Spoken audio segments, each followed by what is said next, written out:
Hey, it's Michael, and this is the Kintsugi Podcast.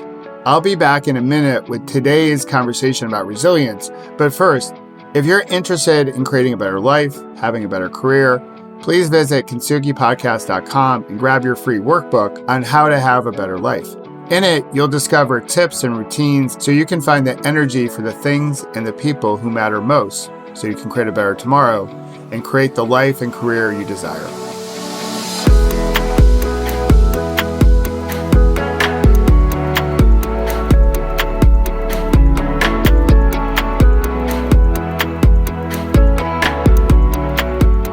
So I'm recording this at the end, at least based on my calendar, the end of the third week of the coronavirus in the metro New York area. And if you paid attention to the news, you know that New York is stressed, that the healthcare system is being pushed to its brink. And here in New Jersey, we see that happening now to the healthcare system in our neck of the woods. And even in our family, all four of us got sick, and I was the last one to fall. Now, since testing isn't great, even to this day, which is a whole conversation about resilience in itself that we'll save for another time, another day, we didn't get tested. But our symptoms certainly did not suggest it was just a cold or allergies. And for the most part, the flu season is almost over. So everything we were feeling, maybe minus a really high fever, we felt, and it was no fun. Now, again, we don't know if we had corona or not because we didn't get tested.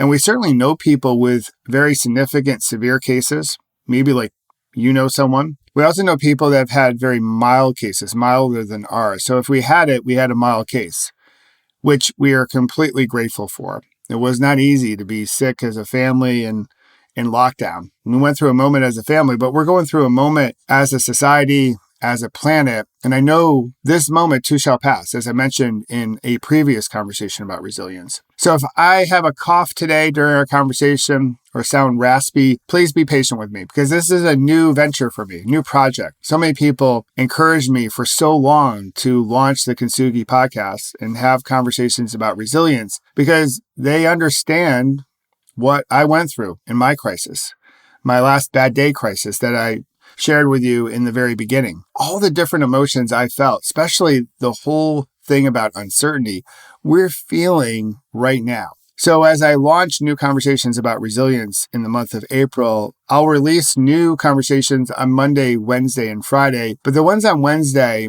are going to be focused in on how we get through this crisis because we'll get through it. We are getting through it. There's an other side to all of this. Again, this moment too shall pass. And I believe we can hold one thought in our head. We can recognize the pain, the suffering, and loss. And we can also see how this is an opportunity to create a new normal. And that's why I feel so compelled now to release the Kintsugi Podcast, because I believe we need this more than ever. And I hope you agree. We need more conversations about resilience as opposed to conversations that build or add to our anxiety or our worry. We need conversations about how to have a healthy mindset so we can get through this. Because again, we're going to get through this. And making sure that we're riding with the right people. We have people around us who can bring out the best in us because we need that. Do we need that more than ever? How we get through this moment really depends on how we all show up and how we all show up together. So the Kintsugi Podcast is not going to be perfect. That's my commitment to you. And hopefully you're cool with that. In other words, maybe it's going to be perfectly imperfect because that's who we are as human beings. We go through successes and we have hooray and all that jazz, but we certainly go through our challenges like the one current day. And we will fall. And when we fall, we'll scrape, we'll scar. And my hope is that we get back up and we start to pedal again. And this moment in time is certainly a test of our resilience, of our mindset, of our community. And I know not everyone's at the same place because we're all going to go through this at our own pace. We're all going to go through this a little bit differently. So many people are right now stuck with all the worry and anxiety and don't know where to go next. And I know some of you may see this as an opportunity, a spark, if you will, to create a new normal. And again, as I mentioned earlier, and in a past conversation about resilience, we need to recognize the pain and the suffering and loss of this moment. As human beings, we have the superpower. We can have more than one thought in our head at the same time. So we can recognize all that but we can also see how we can make lemonade out of our most sour of lemons. We can create a new normal because this is going to be a new normal. And that's my question for you today in our conversation today is, what does your new normal look like? What's the one thing you hope that can come out of all this that could be considered your version of lemonade from this moment? So when you get to December 2020 and you look back on this moment in time, because we will look back and we'll do the year-end review thing that we always do as we anticipate New Year's Eve, and we'll get our champagne on and all that jazz. We will talk about this moment. How do you want to talk about it? How do you want to remember what you did, how you showed up, how everyone else around you showed up during Corona 2020? You know, when we started 2020 back in December, January, this was a year of vision and clarity for so many people. 2020 vision, 2020 hindsight, all that jazz. But many people, when we began the year, January and February, never worked on their vision, never did anything to gain more clarity during the first 2 months of the year. So perhaps some of this is happening for us versus it happening to us. That the for us is that we have this amazing pause button that we're all going through at the same time. So we don't feel like we're losing traction or falling behind other people. We don't necessarily lose status. And this pause button can help us get clear on what we want going forward. It can help us get clear on what we truly want out of our life and our career and from each other. Now, I have a running list of things that I want from all this, sort of my Sears wish book list from the coronavirus and the whole crisis. And I'm adding to this as we go forward. And I would love to hear what's on your wish list as well. What do you want to get out of this moment that's different, that's part of your new normal? So I hope that you'll take this conversation about resilience and share it with your Peloton and tag me and then put in the post what you want out of all this. What's your lemonade from all these lemons? So it's in the spirit that we really can't be it if we can't see it. So our first step with awareness, acceptance, and some action, part of that action is trying to visualize what we want out of all of this. So if you're into sharing, you think that's awesome sauce, then hey, you know what? I won't argue with you. I think it's awesome sauce as well. But if sharing's not your jam, totally cool. Maybe you just want to pass me along a private message with whatever is on your list. I am really curious. And if I can be of any support along the way to help you get there, then I am all about that. Because I believe I lived for a reason. I survived my last bad day, that crisis, for a reason, to help other people realize that you can live by a different script. You can create your new normal. Now, hopefully it doesn't take being hit by an SUV during a bike ride or a global pandemic to do that. But hey, you know what? That's what I had back in my day, and that's what we have current day. So let's try to use it in the way that's most productive.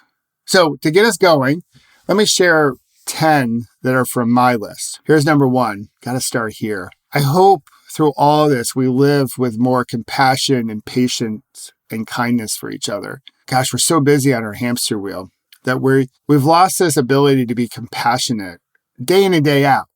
Certainly in our big moments, we'll go there. I think we're great as human beings to go there. But we're certainly, we could be more patient with each other, and we can certainly be kind and judge each other less. Maybe along the way, we'll judge ourselves less harshly than we do today. So that's the first one.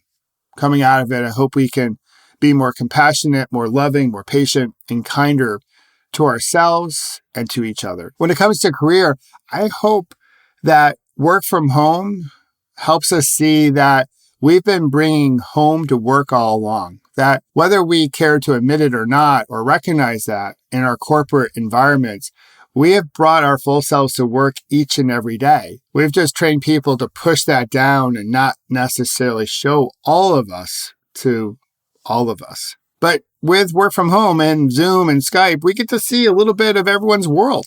Their kids, their dogs, their cats, all that jazz. All their imperfections, because we're all perfectly imperfect. Here's number 3.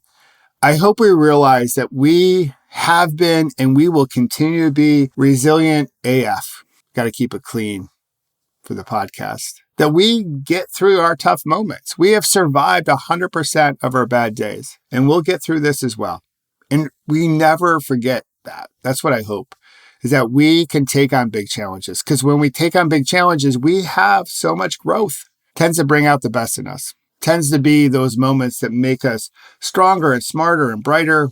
And when that happens, we can do more great work. We can put out more goodness. We can put out more awesome sauce to help shape the world in a better way. Number 4, I hope we start to breathe more, be more mindful, more intentional. Sometimes we lose our breath when we're spinning on our hamster wheel, when we're grinding it out, doing the 24/7, 365 side hustle. Now, some people have to do a side hustle because they don't get a living wage, which I hope comes out of this as well. But I hope we breathe more and be more mindful about our next thought and the next thing we do.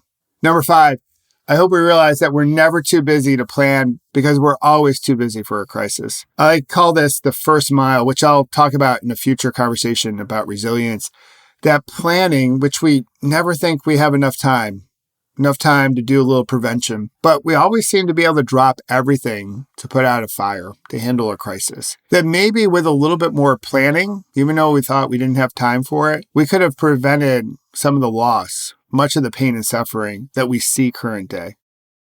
Here's number 6. I hope we prioritize on the things that truly matter. We declutter our to-do list. We declutter maybe our houses. I think Marie Kondo would like that one. And we learn how to have a conversation again. A back and forth, that we're talking with each other, not talking at each other. And we're not talking at each other through our device. Zoom is great. We get to see each other. So maybe we take some of our text messaging and put it onto Zoom. But my hope is that we get really focused in on what truly matters for our lives and our careers. Number 7, this one hits close to home. We stop chasing happiness like I was, and we start being. In other words, we move from human doer to human being. So we're present. We get to watch more frames of our movie. And when we get to see more frames of our movie, we have more awareness, we have better connection, we have more resilience, and we can do better things for the world and for those in our peloton. Number 8, well, I'd love to fix our healthcare system. Now, I was lucky when I had my accident. I got really great healthcare. And if I didn't, it would have bankrupted our whole family. It would have changed everything about how we lived. So I think this moment is a moment to realize that we need to think more seriously about how we deliver healthcare, at least in this country, in the United States. Number 9, I hope we slow down. We certainly have hit the pause button. We're slower now, I think, which is great. I still like to move fast with purpose, but we can slow down to go better forward, better together. So we slow down, we hop off our hamster wheel, because when we're spinning, it's hard to see everything. All we do is react, and we end up maybe not going very far. That hamster doesn't go very far at all in his or her cage, just spins along. I'd rather see us go at a quick pace, but get stuff done along the way. And then number 10, I hope we rise and realize that we need each other. Even though we come from different backgrounds, we have different skin color, different political views, different ideologies, experiences, different religions. The diversity list can go on and on and on. So regardless of who we are, reality is that we're all connected. I think as we've seen the virus ripple from continent to country to county here in the United States, and from one person to another, we realize that we're more connected than we ever maybe realized or, saw from the very get-go. We need each other. We need each other to get through a challenge like this. So those are my 10. So here's the question for you. What's on your 10? What's your top 10? Maybe it's just one. We can start there. And I'd love for you to share that with me. And again, I know not everyone is there yet. Some people are just trying to survive the day. And that is perfectly A-okay if you're there. No judgment whatsoever. But if you're ready to think about what you want from this moment, how you can turn the lemons into lemonade, then I think that's great as well. And I'm ready to mix up some lemonade with you, because that can help us. Once we mix that up, we come up with our top 10 list. We can see what's on the other side of all this. So when we have a difficult moment, when we have that bad moment, There's a greater purpose out there to go climbing after that can help us get through some of our most difficult moments. It helps us become more resilient. So there's no question this week or this episode for this conversation about resilience. But if you have one, please visit KintsugiPodcast.com and leave your question there. And I will do my best to answer it on a future conversation about resilience. And while you're there, you can check out my Paceline Leadership Academy to help you create the life and career you desire. And of course, it can also help you prevent those bad moments that we all have. And this certainly is a bad moment from turning into a bad day or longer. Thanks again for listening and being part of my Peloton. If you haven't already, please subscribe and share this with someone in your Peloton. And until our next conversation about resilience, have fun storming the castle.